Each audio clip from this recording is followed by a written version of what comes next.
Voy kichkina chaqa boladan tortib yoshi katta pensiyada o'tirgan buvularimizgacha ham tan olish kerak. Hozir hamma telefonda. Oila bilan, ya'ni biznesni barobar qilish kerak. Albatta bu juda qiyin. Vaqt orqaga qaytarish imkoniyatingiz bo'lganda, nimani hayotingizni o'zgartirgan bo'lardingiz?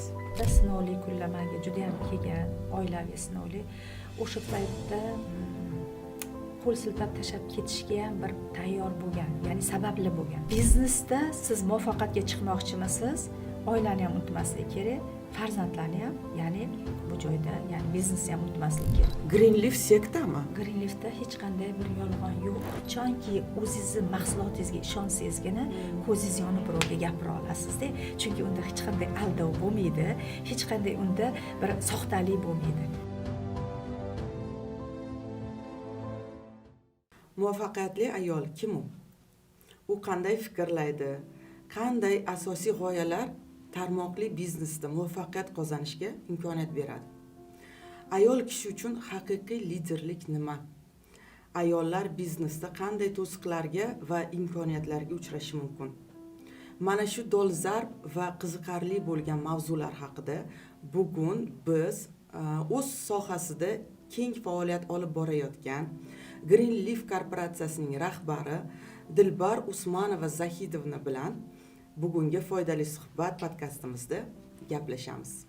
Assalomu alaykum. Eslatib o'tmoqchiman, men Lobar Jonova, 5 farzandning onasi, farmatsevtika sohasida magistri, influencer hamda zamonaviy o'zbek ayoli davri forumining asoschisiman.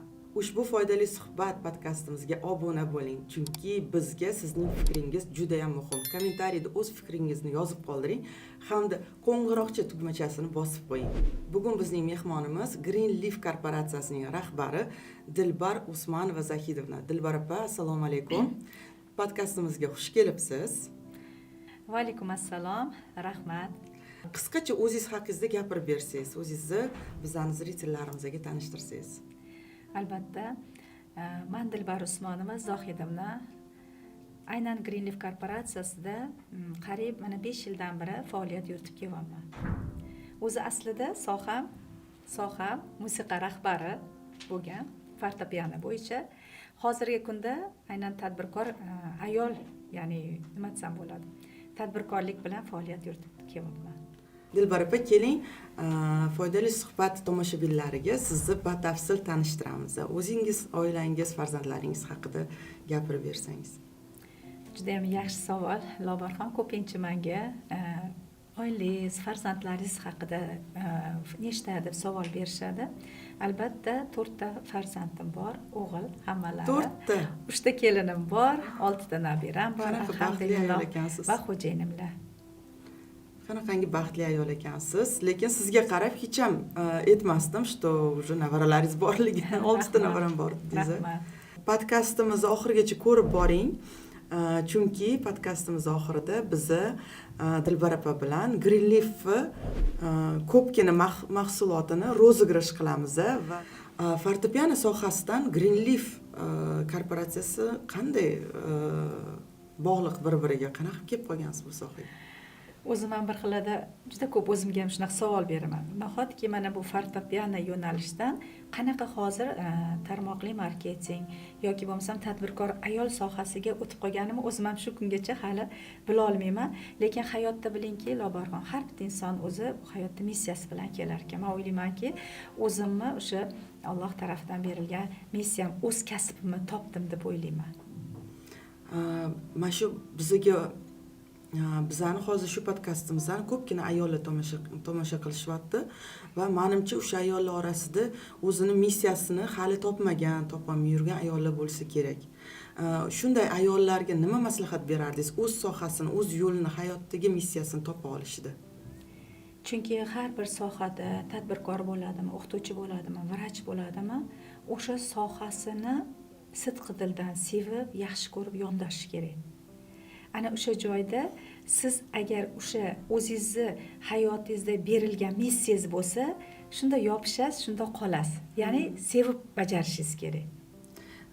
Odam ichidan qanaqadir xursandchilik, qanaqadir sevgi his tuyg'usini uyg'otadigan kasb bo'lsa, ana o'sha missiyasi bo'ladi, to'g'rimi?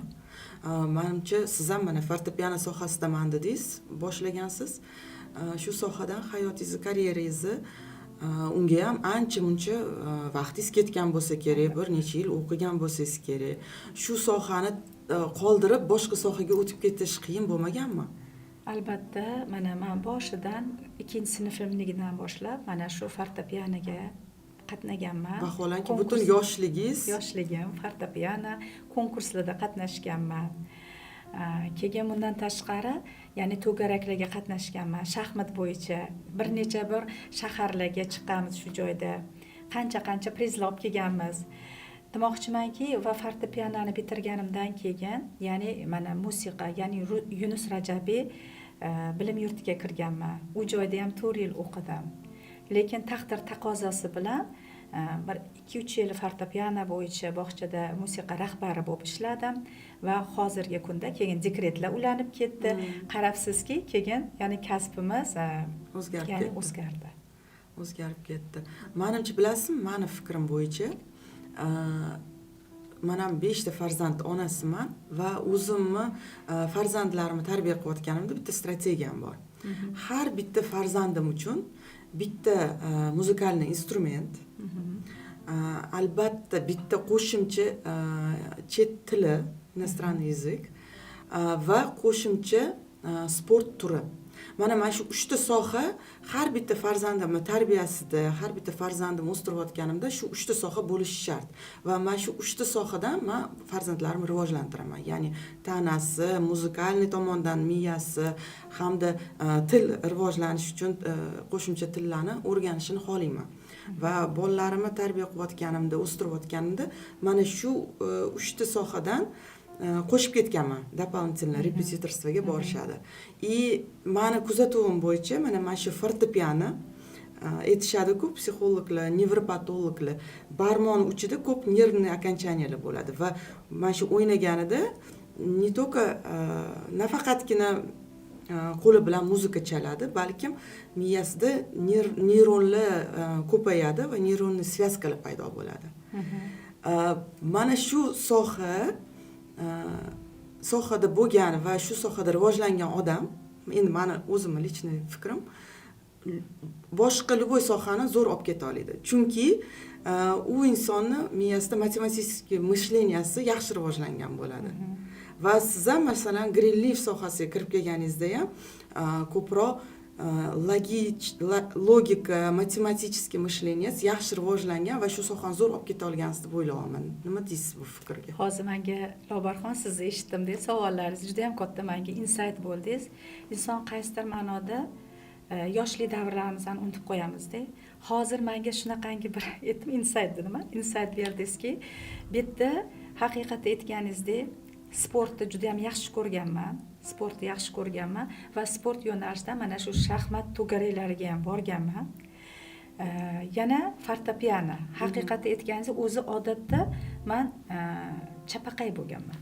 Birinchi sinfga borganimda, chap qo'lda yozganimda, endi u paytda bilasiz, mumkin bo'lmagan chap qo'lda yozish. Otam rahmatli o'tkazgan paytlarida majburlab o'ng qo'lda yozdirardilar. Lekin eng qizig'i, keyin o'ng qo'lda yozishga o'rganganman, chap qo'lda rasm chizaman. O'ng qo'lda ham ishlaydi, chap qo'lda pichoq ushlayman yoki chap qo'lda qaychi ushlayman. Ikkita qo'lim ishlaydi. Balkim o'sha qaysidir ma'noda hozir menga, ya'ni turtki bo'ldi eslashimga, balkim fortepiano, ya'ni ikki qo'l bilan baravar o'ynashi uchun balkim shu narsa shakllanganmi deb o'ylayman. Bu degani masalan o'zi olimlarni aytishi bo'yicha, nevrologlarni gapi bo'yicha o'ng qo'lingiz miyangizni chap tomoniga javob beradi, chap qo'lingiz miyangizni o'ng tomoniga javob beradi. Va biz ko'pchilik o'ng qo'lni ko'proq ishlatamiz va miyani chap sohasi ko'proq rivojlangan deb hisoblashadi. Endi shunaqa men endi o'zim bilmayman-ku, eshitganman. To'g'ri. Sizni holatingizda ham o'ng tarafingiz, ham chap tarafingiz zo'r rivojlangan ekanda miyada, to'g'rimi? Balkim.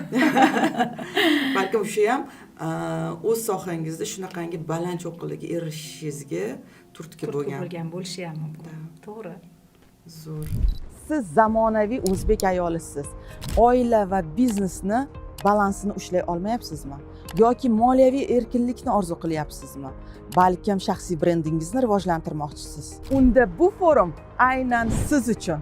Tasavvur qiling, Humo Arena o'z o'sishini va o'zgarishini tanlagan 4000 ayol va siz shu ayollar qatoridasiz. Biz sizni talabingizni eshitdik va shuning uchun bu yil zamonaviy o'zbek ayoli davri forumining 2-mavsumi shu yerda 4000 ta ayol uchun Humo Arenada yana ham chiroyliroq, yana ham kattaroq va yana ham manfaatliroq qilib o'tkazamiz.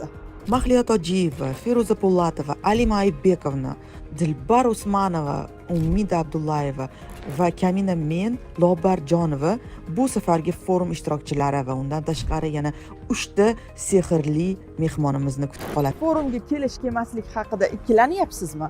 Unda o'tgan yilgi ishtirokchilarni fikrlarini eshiting. Bugun bilasizlarmi, juda ham ko'p insightlar olyapman. Inson hayotda ikkita narsaga vaqtini o'tkazish kerak, yoki pul topishga yoki bilim olishga.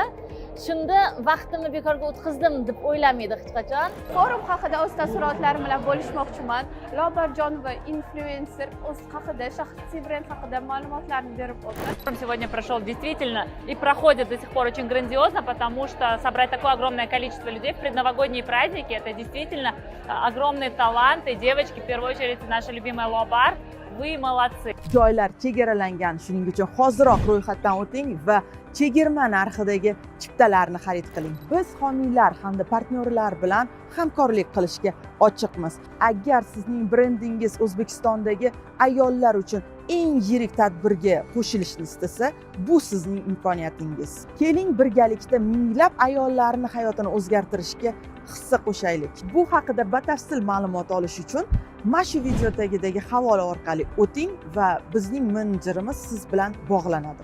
Dilbar opa, meni ko'z oldimda siz muvaffaqiyatli ayolsiz. O'zi aslida muvaffaqiyatli ayol u qanday ayol? U qanday fikrlaydi? Qanday g'oyalarga asoslanib yashaydi? Juda ham yaxshi savol. O'zi aslida muvaffaqiyatli ayol har bitta ayol bo'lishi mumkin. Faqat uni xohlab, unga harakat qilsa, muvaffaqiyat o'zi keladi.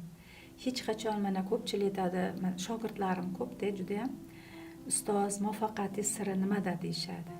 Aslida sir yo'q, sir yo'q. Lekin shunchaki o'laroq farqim nima desam bo'ladi? Ertalab vaqtli turaman, odat. Sport bilan shug'ullanishga maksimum harakat qilaman.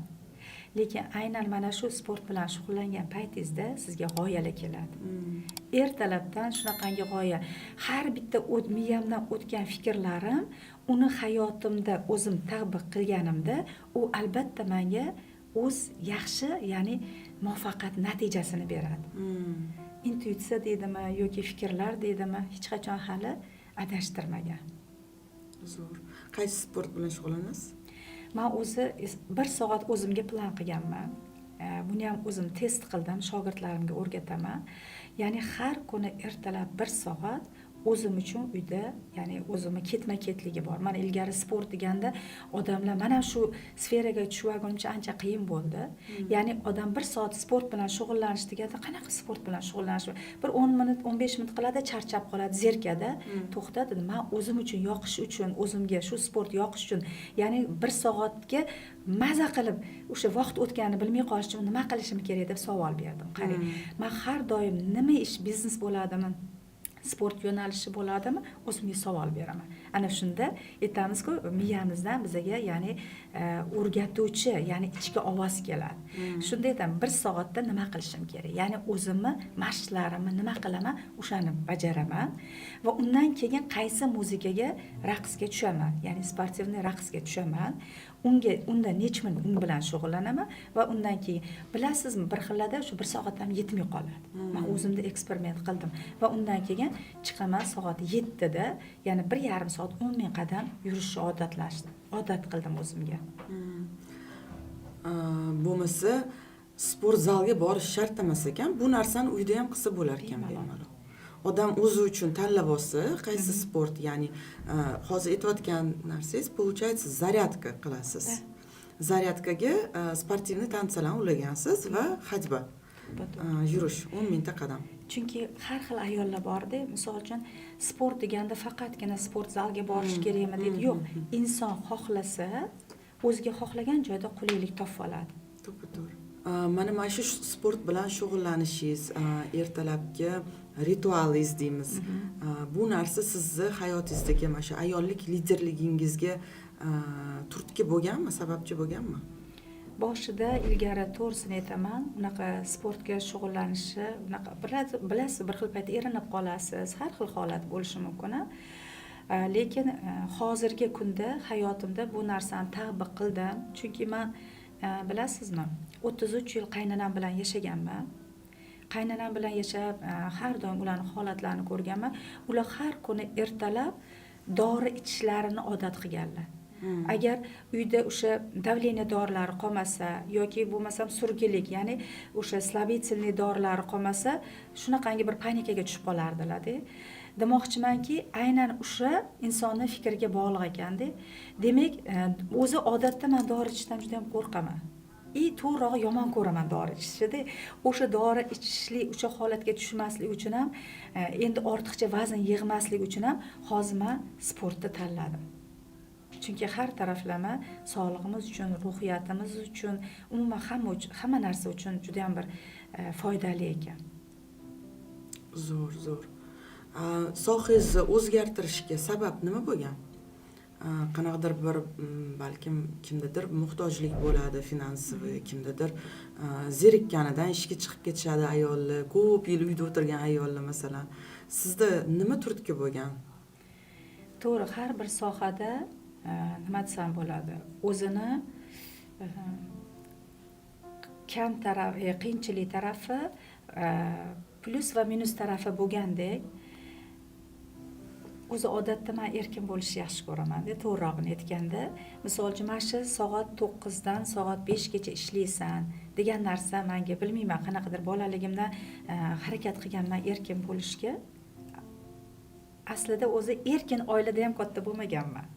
Chunki demoqchimanki, baribir yoshligimizda shu otam rahmatli ham qattiqqo'l bo'lganlar, ham mehrli, ham qahrli bo'lgan deymiz. Shu joyda ular juda ham xohlaganlar, men musiqa nima desam bo'ladi, musiqa ustoz bo'lishni xohlaganlar. Chunki nimaga?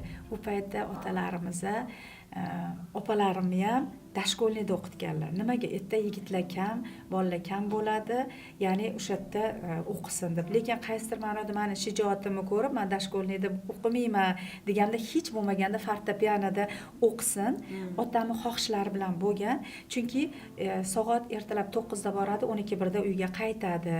Ayol kishi ko'proq oilasi bilan bo'lishi kerak degan fikrda menga o'sha fortepianoga keyin ruxsat berganlar. O'zi aslida endi qarang, fortepianoga o'qib turib, hozir savol berdingizki, nima uchun aynan kasbingizni o'zgartirdingiz desangiz bo'ladi. Boshida gaplashganda, har bitta inson bu hayotga, dunyoga keladi, o'zining missiyasi bilan keladi. Ya'ni o'zini shu Alloh tarafdan bergan kasbi, iqtidori bo'ladi. Balkim o'sha qaysidir ma'noda bu fortepiano chalganim chap va miyam ishlash uchun bir foyda bo'lgan bo'lsa, bu yog'iga ulanib ketgan, ya'ni tadbirkorlik hayotda o'z o'rnimni topdim deb o'ylayman. Babarxon. O'zi shu sohaga mana Greenleaf o'zi endi yaqindan paydo bo'lganda O'zbekistonda. Albatta. Uni siz O'zbekistonga olib kirgansiz. Siz asoschisiz. Qanaqa qilib o'zi shu Greenleaf sohasini, Greenleaf nima desam ekan, brendini topgansiz? Qarang, aslida bu biznesda mengacha bo'lgan bir nechta insonlar bo'lgan. Bir nechta insonlar bo'lgan, lekin biznesda kim boshlashmas, kim o'sha biznesni davom ettirib, natijaga chiqib, muvaffaqiyatga chiqish deb o'ylayman. Shuning uchun hozir shogirdlarim juda ham ko'p, nafaqat hozir O'zbekistonda, butun SNG davlatlarida ko'plab shogirdlarimiz bor. Menga ham shunaqa Greenleafni birinchi eshitganimda, birinchi Greenleaf haqida eshitganim, mengacha bir nechta insonlar bo'lgan dedim-ku. Bu ma'lumotni olganimda bitta narsa, oddiy bitta kir gelini olib borib ishlatib ko'rganman. Kir gelini ishlatganimda bilasiz, ayollarning har doim og'riqli tochkasi, endi biz ancha yil uyda dekretda o'tirganimizda bilasiz, oshxona sochuqlari har xil bo'lishi mumkin. Bitta narsa o'shani yuganman. Qaynosi olganman, kelinlarim ham bor edi. Bir anaqa qaynosi uyutiladilar, qaynanam rahmatli. Voy qo'ying, kelinlar yuvsin, siz yuvmang deganlar. Yo'q, oyim, men chunki bu shu sohani agar haqiqatdan men ishonchim hosil bo'lsa, bu ishni qilaman deganman. Qo'limda o'zim o'tirib hali kirlarni yuvganman. Ishoning, hali oshxonani sochuvlar shunaqangi yaraqlab ketdi. Eski ishlatilgan sochuvlarni o'sha parashokda yuvganingizda chunki dog'lari ketib, kelinlarim sochuvlarni taxlab qo'yishadi. Oshxona soch, lekin uni olganingizda vorslari unaqa mягкий bo'lmaydi, qanaqadir aralash yog' hidi keladi. Bab xohlaysizmi yo'qmi deb tan olishimiz kerak. Ana shu joyda o'zim yuvganimman, qo'lim bilan yuvdim. Ne ko'z bilan ko'raman, hali qo'lda ruchnoy stirka qildim-da, qo'lda yuvdim. Haligi tog'oraning ichida shunday yog' bo'lib qoldi-da. Ana hamma yog'lari qolib, butun haligi sochuqlarimiz shunda ilib qo'ydim dorgada, yaraqlayotdi, videoga olganman. Afsus, shu videolarimni hozir topa olmayman-da. Oyi qarang, u paytda qaynanam rahmatli tiredilar.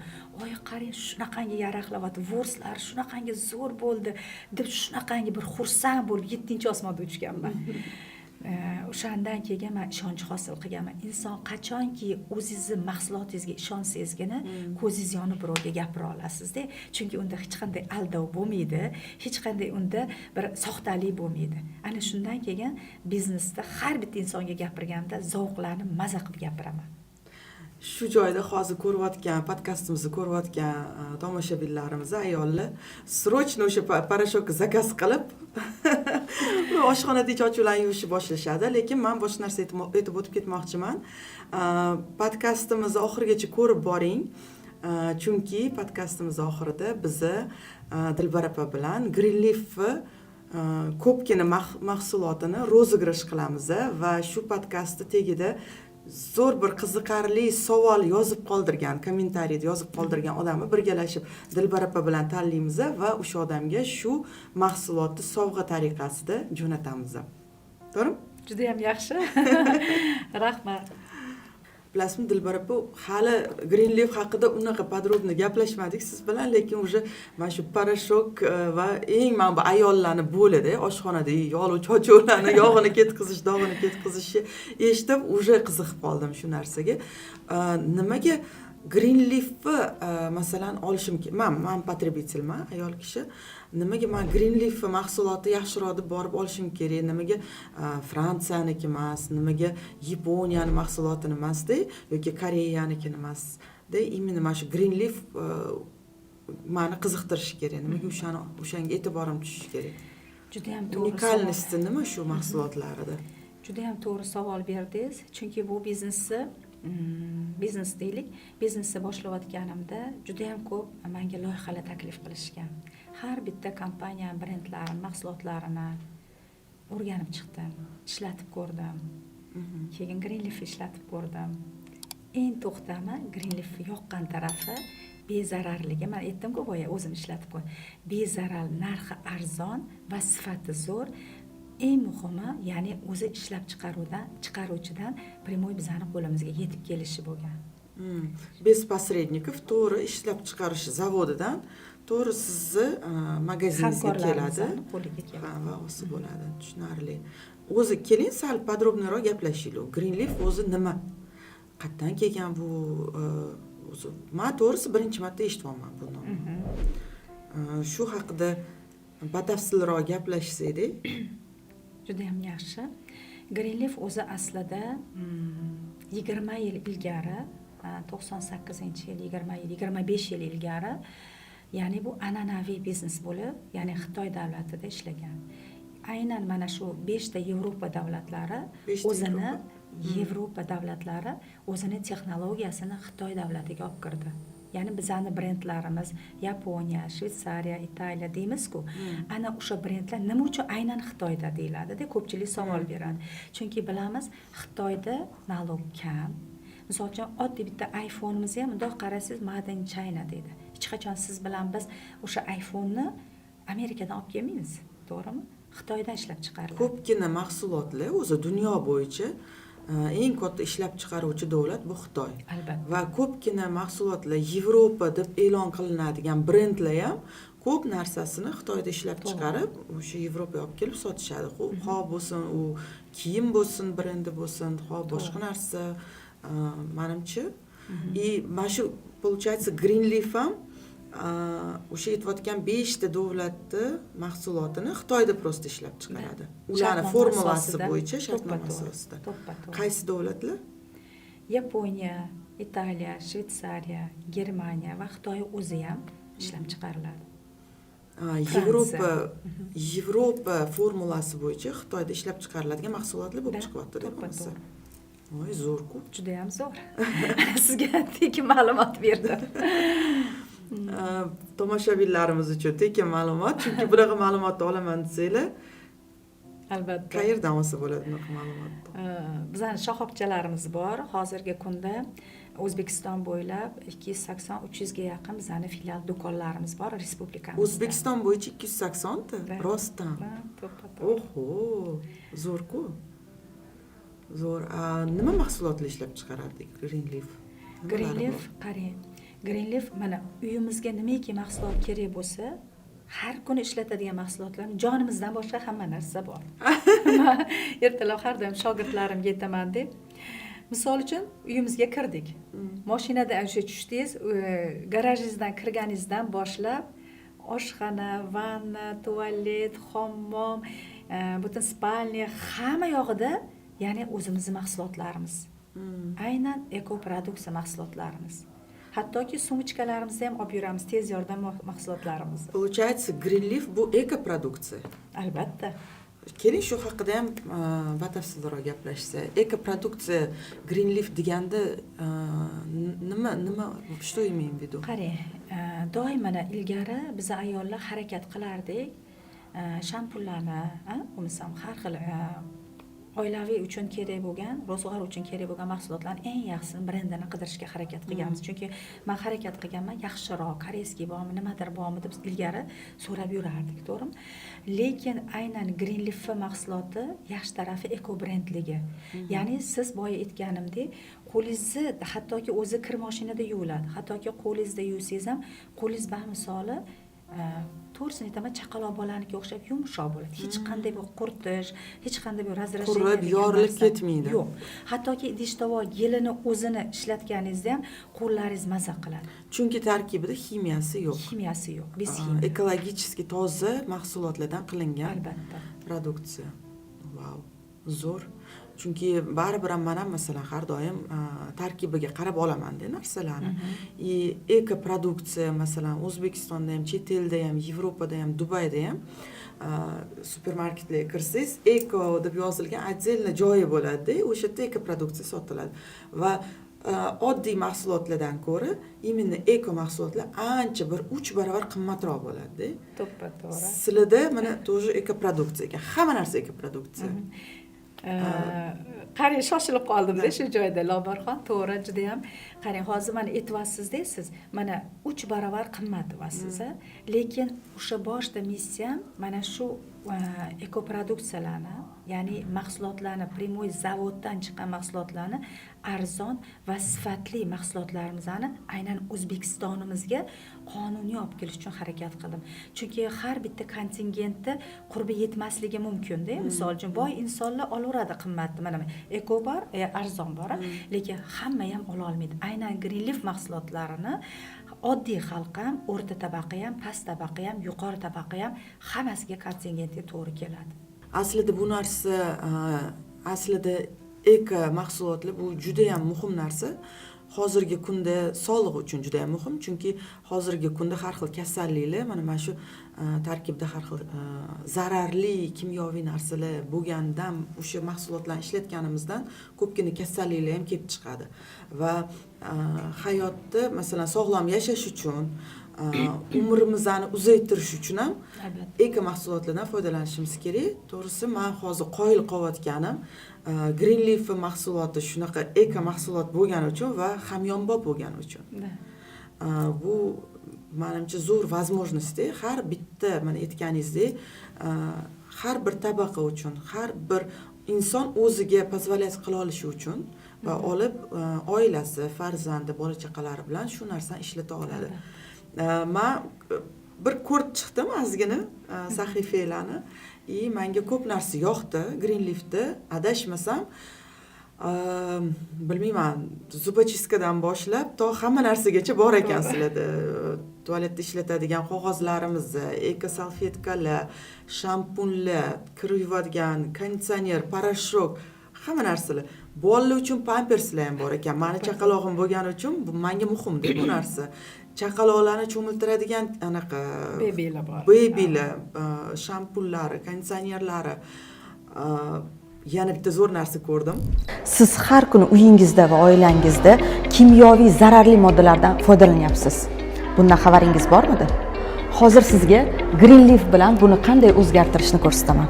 Bu yerda barchasi bor: ekologik toza mahsulotlar, parvarish mahsulotlari, bolalar uchun pamperslar va hojatxona qog'ozlari ham. Hammasi tabiiy va xavfsiz. Oilangizga xavfsiz va tabiiy mahsulot izlayapsizmi?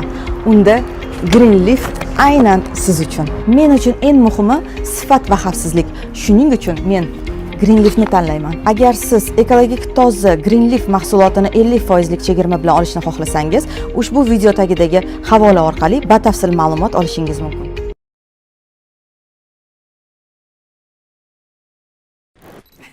Menga juda ham yoqdi. Kosmetikani ham ko'rdim. Shvetsarskiy kosmetika deb aytildi. Mo'yshi, nima deydi? Umyvalkalar, penkalar, sivritkalar. Undan tashqari menga eng yoqqan narsa, bilasizmi, men bir 10 yildan oshiq meditatsiyalar bilan shug'ullanaman. Juda ham yaxshi ko'raman meditatsiyalarni. Har kuni ertalab uyg'onganimda yoki kechqurun yotib uxlayotganimda meditatsiyalar bilan turaman, meditatsiyalar bilan uxlayman. Va ko'pincha kunduzi ham bir meditatsiyalar qilgim keladi, lekin quyosh nuridan yoki yorug'likdan unchalik sosredotочиться qilib, расслабиться qilib qila olmayman, xotirjamda qila olmayman-da.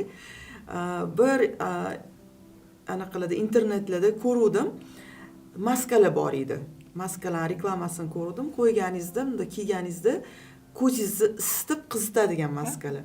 Voy, u narsani qayerdan olsa bo'lar ekan deb o'ylaganimda, sizni sahifangizni ko'rganda ko'rib qoldim, shunaqa maskalar bor ekan. Vau, dedim, даже mana shunaqa narsa Greenleaf'da bor ekan deb o'zim uchun endi Amerika ochgandek bo'ldim-da. Обязательно borib olishim kerak shu narsani. Har bitta oila uchun kerakli mahsulotlar bor. Hozir aytganimizdek, hozir eslatdingiz. Mana bu nima desam bo'ladi, kompress deyiladi. Maza qilasiz. Mana odatda biz kechga boramiz yoki kompyuterda mana ko'p ishlaymiz yoki bo'lmasam telefondan ko'p foydalanamiz. Kechqurun uyingizga borganingizda sizga bir podarka qilaman o'shani. Rahmat. Bitta siz shunday qilib bir 15 minut yoting, shunaqangi kompress qilib ko'zlaringizda qon aylanishlarini yaxshilab beradi. Tim bo'li hozirgi kunda hammamizni voy kichkina chaqa boladan tortib katta yoshi katta pensiyada o'tirgan buvlarimizgacha ham tan olish kerak. Hozir hamma telefonda. Telefon, televizor, kompyuter, bu narsa ko'zni juda ham charchatadi va mana shunaqa maskalar qon aylanishini kuchaytirib, ko'zni mana shu dam oltiradigan narsa, zo'r narsa-da. Bar must have menimcha bu narsalar. Zo'r. Greenleaf mahsulotlaridan tashqari bu yana qanaqa imkoniyat ayollar uchun. Qanaqa bir biznes deb eshitdim, tarmoqli biznes ekan. O'zbekistonda tarmoqli bizneslar ko'pi bor, ko'piga kirib ko'rganman o'zim, ko'pi bilan ishlab ko'rganman va sizlarni sistemalarga ham juda ham qiziqdim. Shu haqida ham bir batafsil aytib bersangiz. Qarang, Lobarxon, juda ham yaxshi savol. Qarang, bizda Greenleaf korporatsiyamizga har xil insonlar keladi. Misol uchun 100% inson kerak keladigan bo'lsa desak, chunki 100% insondan 80% xohlaymizmi yo'qmi iste'molchilar bo'ladi. Chunki bitta shampunimizni yoki bitta nimadir mahsulotimizni olsak, ular har kuni o'zi uchun o'rganadimi? Ya'ni doim potrебитель, ya'ni iste'molchi bo'lib kirib kelishadi. Endi qarangki, 20% insonlar bor. 20% insonlar, ya'ni tadbirkorlik bilan shug'ullanadi. Ular do'kondor hisoblanadi. Yatida ochadi, shartnoma qilishadi va mana shu ekoproduksiyalarni aynan hamkorlarimizga 50% skitkada sotishadi. Ya'ni arzon. Keyinchalik tushuntirib beraman. Arzon narxda sotishadi. Misol uchun u do'kondorlar hisoblanadi. Endi qarang 10% qolyapti, to'g'rimi? 10% insonlar, ya'ni reklama qiluvchi insonlar hisoblanadi. Xuddi misol uchun men o'zingizga mana dinimizda ham aytilgan, o'zingizga eng yaxshi narsa kimga ravo ko'rasiz? Yaqinlaringizga, to'g'rimi? Agar haqiqatda men shu shampuni ishlatsam yoki hali aytgandek kir gelini ishlatsam, u idish tovoq gelini ishlatsam yaxshi bo'lsa, sizga aytamanmi?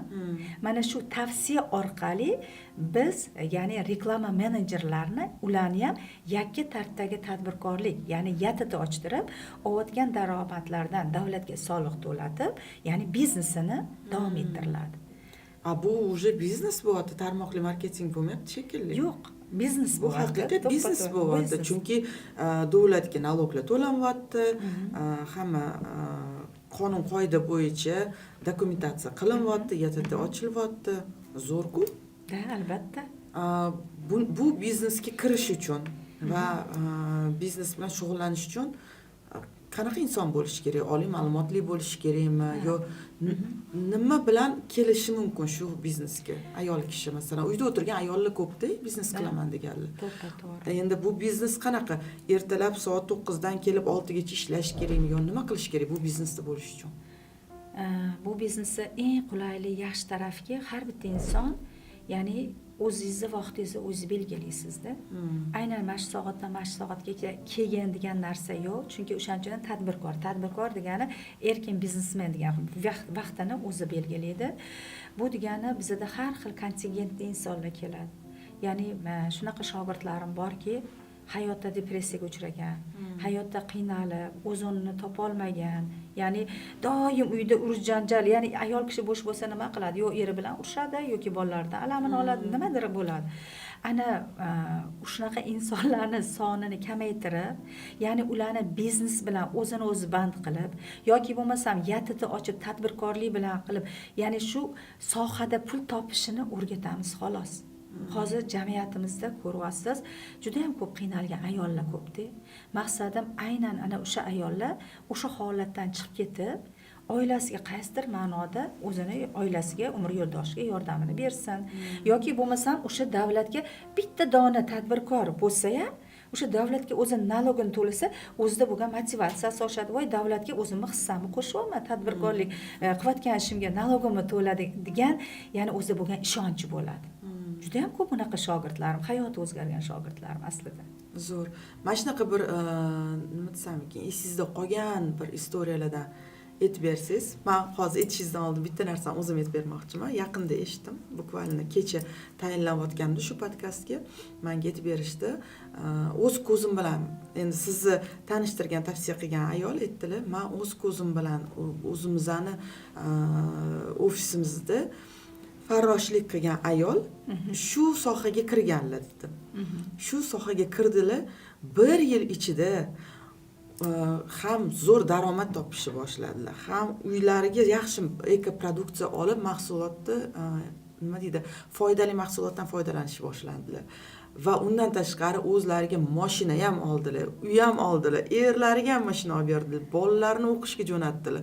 Bo'lmasa o'sha ayol oliy ma'lumotli emas yoki anaqa mana shu biznesga ishonch bildirib, ko'ngildan ishlagan ayol shu natijalarga erishgan ekanlar. Mana siz shunaqa ayollarni ko'pini ko'rgansiz. Eng esingizda qoladigan bir shunaqa misol tariqasida bir istoriyani aytib bera olasizmi? Mana shu noldan ko'tarilib, qiyin holatdan Lobarxon juda ham ko'p bunaqa ayollarimiz. Qaysi birini aytishni ham bilmayman, to'g'risi. Chunki har bitta inson o'zini kirib kelish tarixi bo'ladi.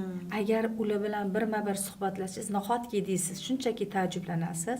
Men o'sha insonlarning yuziga, ko'ziga qaraganimda, rahmat ustozjon deb ikki og'iz shu rahmatini aytgan o'zida bilasiz, men dunyolar menga o'sha nima desam bo'ladi, dunyoni berishga tayyorman-da. Chunki Allohim bizani shu insonlarni hayoti, taqdiri o'zgarishga sababchi qilib qo'yganiga shukr deyman. Faqat shu. Xudo xolasa siz bilan yana ham yaqinroq tanishib, u insonlar bilan siz shunchaki o'zingiz suhbatlashasiz. Chunki men gapirishim mumkin, nechtasini gapirib berishim mumkin, lekin siz o'zingiz, ya'ni chetdan turib, ya'ni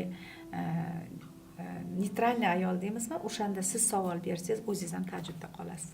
keling mana shu foydali suhbat podkastimizni ko'rayotgan tomoshabinlar orasida shunaqa Greenleaf biznesiga kirib zo'r natijalarga erishgan ayollar kommentariyda o'zingizni hikoyangizni yozib qoldiringlar, biz o'qiymiz.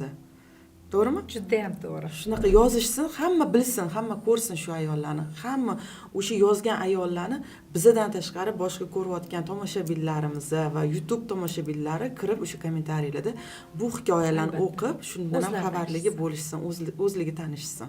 Albatta, to'g'ri. Bilasizmi, mana hozirgi kunda ko'pgina uyda o'tirgan ayollar boshqa biznes qilayotgan ayollarni ko'rib, men ham biznes qilishim kerak deb polностью bosh bilan sho'ng'ib ketishadi ishga. Mana shu oilani ham tashlab qo'ymasdan, biznesni ham eplay olib, unga baribir vaqt ketadi-da. Qanaqa qilib shuni o'rtasida balans ushlash mumkin? Sizning maslahatingiz ayollarga. Juda ham yaxshi savol berdingiz. Bizda ham chunki aksariyat ayollar, men har doim shogirdlarimga aytaman-da, siz nimani tarozi ikki qo'lini ushlashingiz kerak deyman. Chunki biznesda oiladan ham, ya'ni kechib bo'lmaydi. Kechib bo'lmaydi, vaqt ajratmay qo'ymaysiz. Ya'ni oila bilan, ya'ni biznesni barobar qilish kerak. Albatta bu juda qiyin. Chunki bilasiz, agar bu biznesda muvaffaqiyatga chiqayotgan paytingizda oilaviy to'siqlar bo'ladi. Bu tabiiy hol. Ko'pchilik ayollarni xo'jayin ruxsat bermaydi. Albatta, menda ham shu narsa bo'lgan. Qo'lida kichkina bolasi bo'lishi mumkin. Misol uchun, men o'zimda ham xuddi shunaqa holat bo'lgan. Boshida xo'jayinim rosa ham to'sqinlik qilganlar. Chunki shuncha yil bolalarning tarbiyasi bilan o'tirgan, ko'chaga uncha-munchaga chiqmaydigan ayol birdaniga ko'chaga chiqib sekin-sekin ish bilan bo'lsa, shu joyda bilasiz, meni muvaffaqiyatimni siri ham qaynonam men o'rtada shunaqangi chiroyli turib berganlar. Qo'yaver, hech narsa qilmaydi. Ovqatlarni faqat o'zimni qo'limdan ayirdilar xo'jayinim. O'sha kechik bo'lgan paytlarimda qaynonam men ovqatlarimni qilib turardilar. Xo'jayinim ushgan paytda qaynonam o'rtaga tushardilar. Hech narsa qilmaydi. Ayol kishi ham ishlash kerak deb muvaffaqiyatimiz siri ham, men hozir yana shuni aytib o'tishim kerak. Juda ham muhim bu gap aytishim. Siri meni qaynonam bo'ladilar. Chunki bizani onamiz tug'adilar. Turmushga berishadi. Onamizni har doim aytaman buni, bizni borimizcha yaxshi ko'radi. Hech qachon kamchiliksiz yaxshi ko'rishadi. Lekin qaynonani duosini olish yoki qaynona yaxshi ko'rish, bu juda ham qiyin masala. Unga qozonish kerak deb o'ylayman. Doim qaynonam aytadilar, bolam, o'zingizga buyursin. Ilohim doim mana shunaqa biznesingiz gullab yashnasin deb duo qilardilar. Shuning uchun aytamanki, bu to balans ushlash, bu deymiz, sekretda aslida negizi mana bu joyda bo'ladi. Duo olish kerak deb o'ylayman. Albatta, biznesda siz muvaffaqiyatga chiqmoqchimisiz, oilani ham unutmaslik kerak, farzandlarni ham, ya'ni bu joyda, ya'ni biznesni ham unutmaslik kerak. Ana o'shandagina muvaffaqiyat cho'qqisi eshigini o'zi ochib qo'yadi Allohim. Juda ham chiroyli gapirdingiz, to'g'risi. Haqiqatda ham uyda masalan qaynona qo'llab-quvvatlamasalar, podдержка qilmasalar, qaytanga to'siqlar, ular ham qo'ysalar, menimcha juda qiyin bo'ladi ayol kishiga. Albatta. Sizni omadingiz kelib, qaynonangiz sizga именно shu balansni qilib bergan ekanlar-da.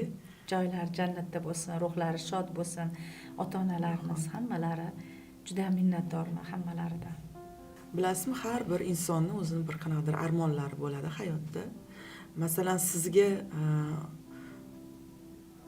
orqaga qaytish imkoniyatingiz bo'lganda, vaqtni orqaga qaytarish imkoniyatingiz bo'lganda, nimani hayotingizda o'zgartirgan bo'lardingiz?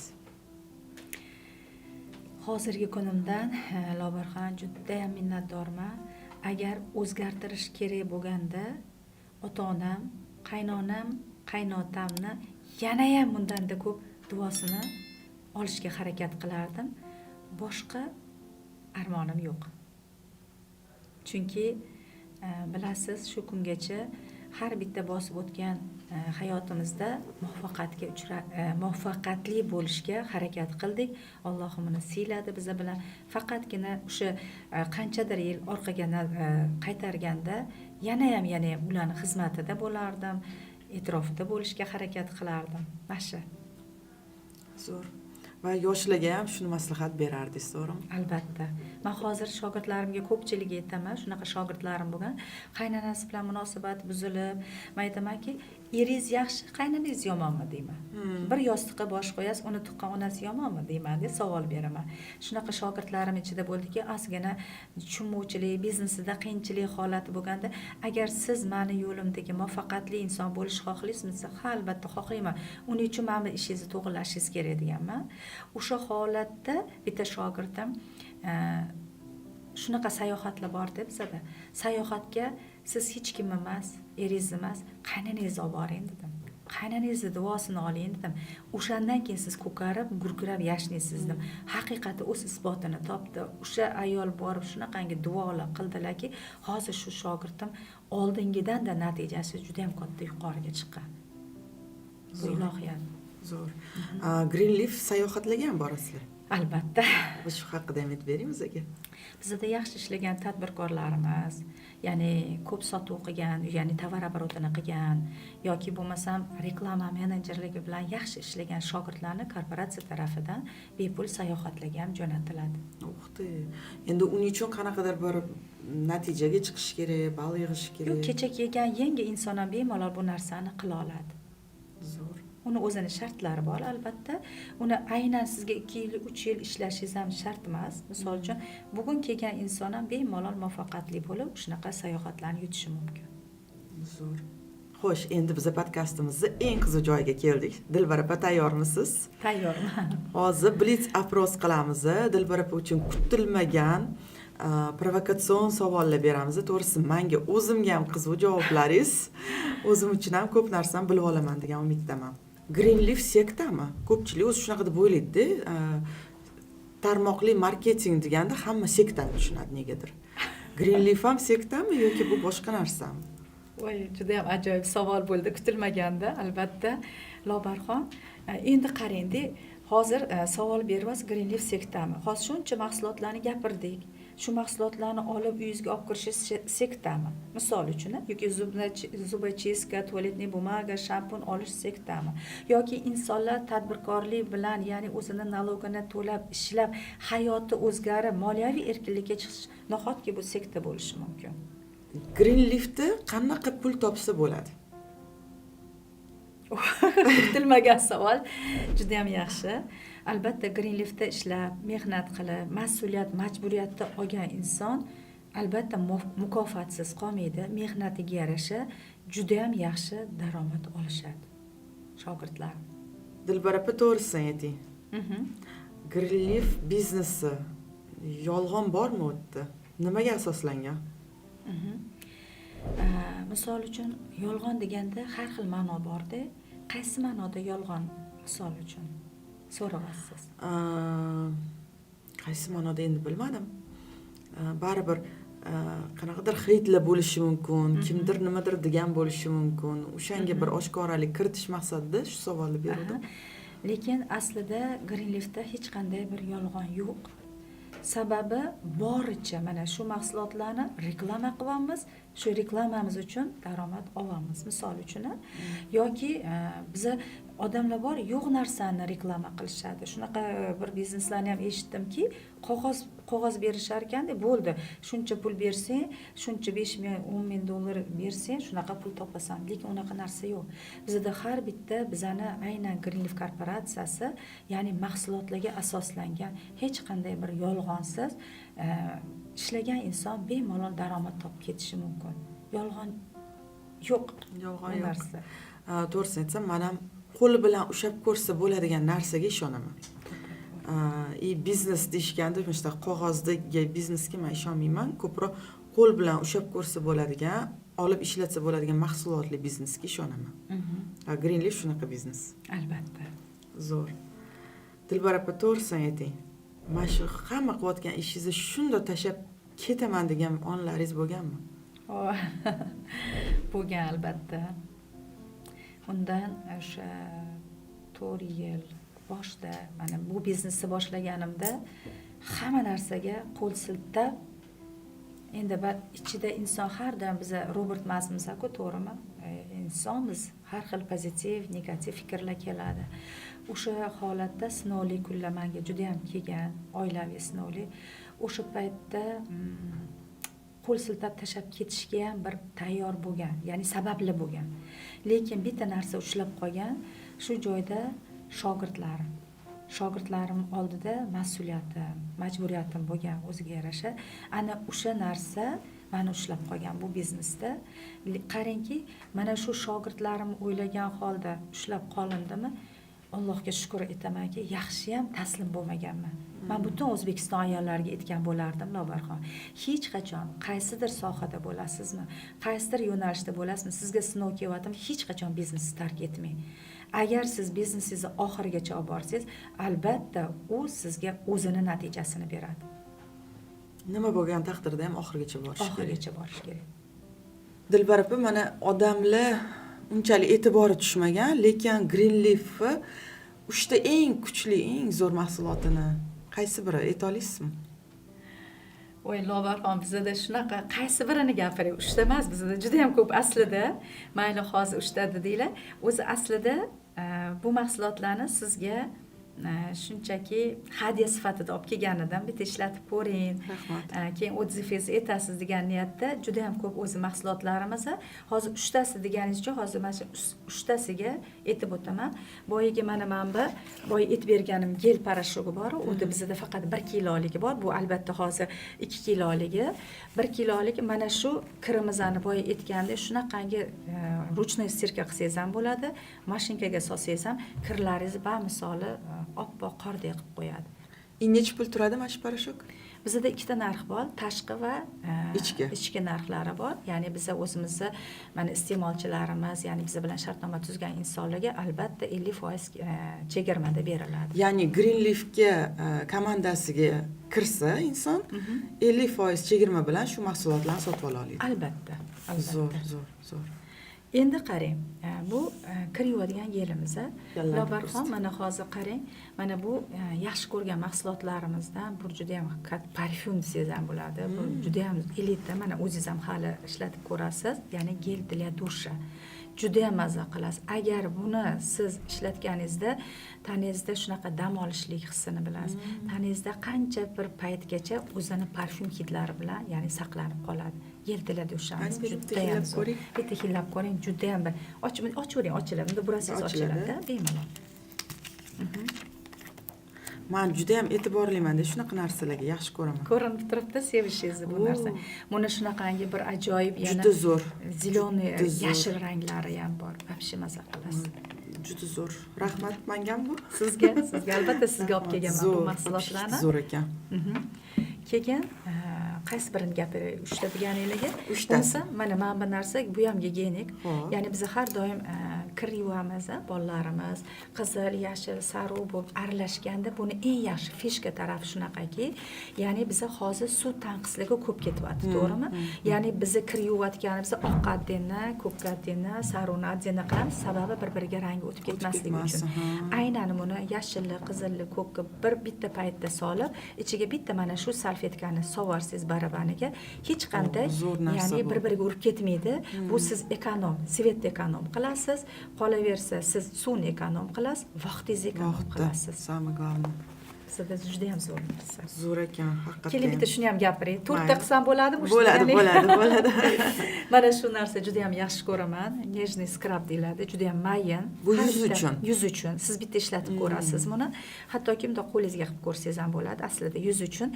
Yuzni quruq paytingizda, shunday surganingizni o'zida butun yuzdagi o'lgan hujayralar, qatlamlarni shunaqangi nozikkina qilib chiqazib beradi. Buni o'zingiz ham shunday qilganingizni o'zida ko'rasiz. Skrab qilib, chaqaloq bolaning yuzini terisiga o'xshatib qo'yadi. Ishlatib ko'rasiz. Bugun ishlatib ko'raman bu narsani. Bilasizmi, menga nima yoqdi? Greenleaf mahsulotlari, ob'yomlari yoqdi. Mana buni qarang. 1 kilolik barakali shampun, 1 kilolik qarang, shampun kattaligini. Hozir bir to'rga bo'lib sotishadi shekilli boshqa shampunlarni. Da, har xil razmerlari bor. Endi hozir menda kattasi bor ekan, o'sha kattasi bor, bemalol uyingizda yillab turaveradi. Misol uchun, endi yilgacha bormaydi. Narxi ham unaqa qimmat emas. Yo'q, narxi. Greenleaf komandasida bo'lsa, tем более 50% ga isha oladi narxini. Albatta. Işte o'rtoqlar Greenleaf komandasiga qo'shilamiz. Kim qo'shilaman desa, bularga emas, menga yozaveringlar. Men o'sha bu komandadaman. Bugundan boshlab hozir podkastdan chiqaman deb o'zim yozib olaman sizga. Menga juda ham yoqyapti. Rahmat.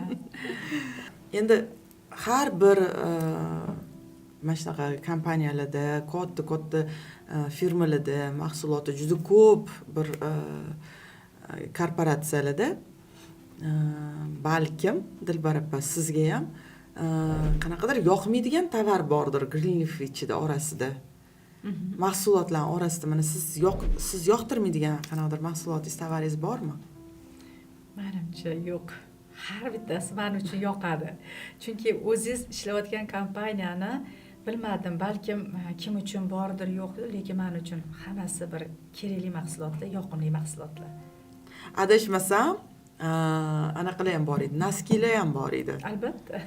Bambu, men anaqa ko'rdim shu narsani, bambukdan qilingan naskilar eng yoqqani qishda oyog'ingizni issiq tutadi, yozda oyog'ingizni muzdek tutadi deyishganiga o dedim-da. Albatta, mursko, женский naskilarimiz bor. Nijniy belyo tursilarimiz. Ha, yo'q, nijniy belyo ham bor. Bizgalter, hamma narsa. Hamma narsa bor ekan-ku. Bitta shu magazingizga kirib, uy uchun kerakli hamma narsani olib chiqsa bo'lar ekan-da. Zo'r. Dilbar opa, mana shu odamlar tarmoqli marketingga laxatron deb hisoblashadi. Nima sababdan shunaqa o'ylashadi? Mana Avon bor, Oriflame bor, o'shalarga o'zi o'xshaydi deyishsa, o'shanga munosabatingiz qanaqa? Aslida o'sha Oriflame, Avon, Faberlic hammasi o'zi aslida tarmoqli marketing. Yerda ishlagani pulini mazza qilib topib ketaveradi. Ya'ni mehnat qilgan inson bu dunyoda, ya'ni natijasiz qolmaydi. Ko'pchilik shunchaki insonlar tarmoqli marketing bilan moliyaviy piramidani bir xil narsa deb adashtirib qo'yishadi. Aslida u umuman boshqa narsa. Bu umuman boshqa narsa. 21-asr bu informatsiya, axborot texnologiya davridamiz, ammo bu informatsiya orqali topiladigan yangi biznes model. Ya'ni meni tushunishim bo'yicha, endi o'zim fikrim, tarmoqli marketing bu informatsiya orqali topiladigan daromad, lekin u narsa oxirida negizida baribir mahsulot bor. Qo'l bilan ushisi bo'ladigan narsa bor. Bo'lib hamki 4000 xil tovarimiz bor. Jonimizdan boshqa hamma narsa bor Greenleafda. Zo'r. Tak. O'zi mana Greenleafda eng bir g'alati mijozlaringiz bo'lganmi? G'alati deganingizda, negativ deganmi? Shunaqa tushunish mumkinmi? Bir qanaqadir ham bo'ladi, albatta. Chunki har bir sohada bo'ladi. Har bir sohada, vrachebniy sohasida, o'qituvchilik sohasida, ya'ni ularga negativ beruvchi insonlar bo'ladi yoki negativ bo'luvchi shogirdlari bo'ladi. Misol uchun-da, bu tabiiy hol. Men buni to'g'ri qabul qilaman, albatta. 5 qo'l baravar emas. O'sha aytganingizdek, oilada ham 5 xil farzand bo'ladi-ku, xarakteri har xil. Bu biznesda ham har xil shogirdlarimiz bor, lekin eng yaxshi to'g'risini aytaman, hozir shunaqangi chempion liderlarni saralab olibman hozir. Juda ham kuchli liderlarim bor. Albatta ular bilan 4 yil, 5 yil ishlab, ular haqiqatda hozir chempion tadbirkor liderlarim. U liderlik bo'lish uchun qanaqa natijaga chiqish kerak? Liderlik bo'lish uchun o'zini bizada o'quv trening darslari bo'ladi. Ya'ni inson shaxs sifatida shakllanish uchun nima qilish kerak? Aynan tarmoqli marketingda yuqori natijalarga chiqish uchun nima qilish kerak? Ya'ni har bittasini o'zini bizda o'quv trening darslarimiz bo'ladi. O'sha joyda bu sohani o'rgatamiz. Zo'r. Va Blitz oprosimizni oxirgi savoli Dilbar opa, ko'p qiynamayman sizni. Greenleaf haqida eng vahshiy, eng yomon mishmishli qanaqa bo'lgan? Chunki bilasiz, har doim daraxtli mevaga tosh otiladi, to'g'ri. Chunki hayotimizda plus bor, minus bor. Oq bor, qora bor, tun bor, kun bor, to'g'rimi? Chunki bu sohada bizani o'sha muvaffaqiyatimiz, tadbirkorlarimiz, mahsulotlarimiz ko'pligini, har bitta mahsulotlarimiz kompaniya o'zini logistikasini yo'lga qo'yib, o'zini o'sha mashinalarda o'sha har bitta regionlarga mahsulotlarni yetkazib berib, ya'ni faoliyat yuritib turganini ko'rib turib ham, bunga negativ talqin qiladigan insonlar yo'q emas, bor. chunki biz eng kuchlilar va kuchlisi kompaniya bo'lganligi uchun bo'lishi mumkin har xil holat. Dilbar opa, Briz oprosimizda shunaqa bir ilmoliy savollarimizga zo'r qilib javob berganingiz uchun rahmat. Podkastimizni boshida va'da berganimizdek, shu podkastni oxirigacha ko'rib, eng qiziqarli savolni kommentariyda yozgan insonga Dilbar opa mana shunaqa sovg'a tayinlab qo'yganlar va xudo xolasa o'sha kommentariy orasidan Dilbar opa bilan birgalikda bizni eng zo'r savolni tanlab shu sovg'ani o'sha insonga jo'natamiz. To'g'rimi? Albatta. Shuning uchun kommentariylar yozinglar, qo'ng'iroqchani bosib qo'yinglar va foydali suhbat YouTube kanalimizga obuna bo'linglar. Faqatgina keling, bitta emas, shuni 3 ta qilsak bo'ladi. Bo'ladi. Yo'q, bittami? Yo'q, bo'ladi. Bo'ladi. 3 ta qilsak ham bo'ladi. Ana sizlar uchun desak. Ana sizlar uchun Dilbar opa shu sovg'ani, shunday sovg'ani 3 ta qildilar. Ya'ni 3 ta kommentariy, eng zo'r 3 ta kommentariy uchun shunday sovg'ani jo'natamiz. Dilbar opa, shu bilan podkastimizni yakunlaymiz. Kelganingiz uchun, shuncha savollarimizga javob berib, biz uchun juda ham qadrli ma'lumotlar bilan bo'lishganingiz uchun katta rahmat va tomoshabinlarga bitta narsa aytib o'tmoqchiman. Albatta foydali suhbat podkastimizga obuna bo'ling va undan tashqari ijtimoiy tarmoqlarda, Telegram, Instagram, har bir ijtimoiy tarmoqlarda bizning akkauntlarimizni mana shu videoning tagida opisaniyada yozib qoldiramiz va o'sha ijtimoiy tarmoqlarimizga ham albatta obuna bo'ling. Qiziqishlaringiz bo'lsa, Greenleaf kompaniyasiga, Dilbar opaga yoki menga savollaringiz, qiziqishingiz bo'lsa, shu podkastning tagida kommentariylarda yozib qoldirsangiz bo'ladi va biz siz bilan aloqaga chiqamiz. Dilbar opa, rahmat kelganingiz uchun. Sog' bo'ling. Vaqtingizni sizlar ham ajratganingiz uchun sizlarga ham rahmat. Rahmat katta. Sog' bo'ling.